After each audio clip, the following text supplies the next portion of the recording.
meteorologist Chad Merrill with your full 7-day forecast.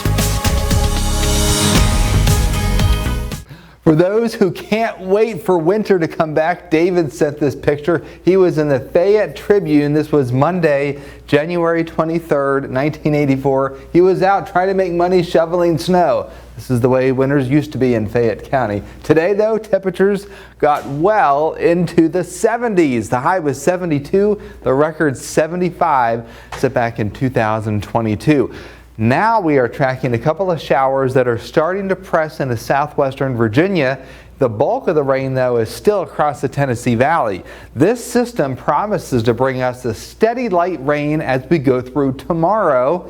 Temperatures will drop out ahead of it. We are in the 50s to near 60 degrees. Probably don't need the heater on. May even try to test the air conditioner tonight.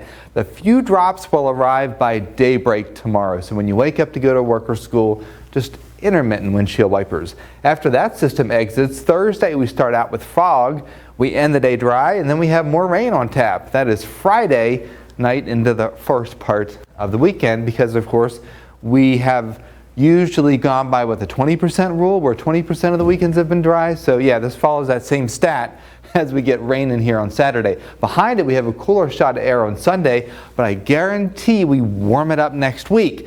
Now, if you've been sniffling and sneezing because of the pollen, tomorrow the pollen count back to low for trees, but it will come back next week. 7-day forecast, 55 degrees, soggy weather on Wednesday, tomorrow, a little bit of fog on Thursday, then temperatures in the mid to upper 50s.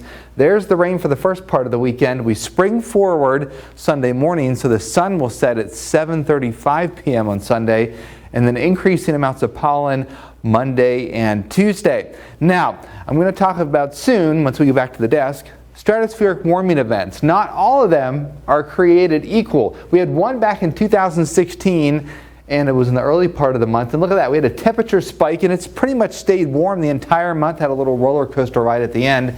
And then back in 2005, we had a pretty good dip towards the early and middle part, and then we had that same trend later in the week. So, with that in mind, it's not looking anything like the cold dip that you see right there going forward through next week. We should be well back into the 60s, folks. So I think we need a little round of applause for that. Let's go. I'm super grateful for it. It's just crazy to think how we're going to see 60s soon, right? But that picture you showed at the beginning from David, 1980s, and they had snow like that. I mean, flashback. It's just crazy.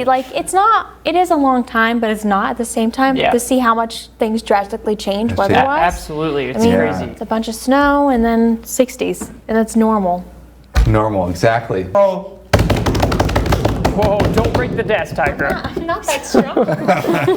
Whoa, I think the desk fell apart. All right, so can you read that? Because I can't. How did this winter rank in terms of temperature for our area? Now let me read the answers. A, 5th coldest on record. B, near average. C, 13th warmest. D, top warmest winter on record. Okay. I think you've said this answer. I think it's D. It's either D or C.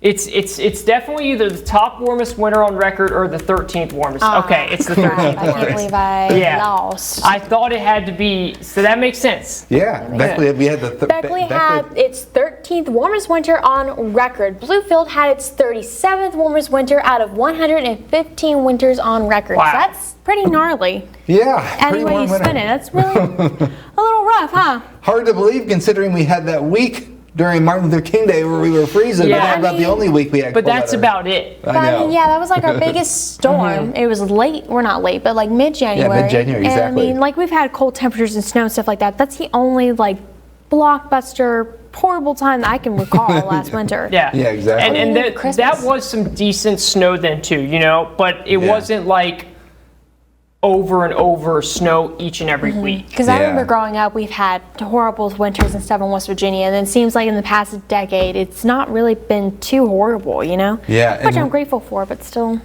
And in Raleigh, North Carolina, where you grew up, not a flake of snow. Zero. None. Is that normal? No, usually they at least get a little bit. That's crazy. Yeah. And that's all the time we have here for News Watch at 11.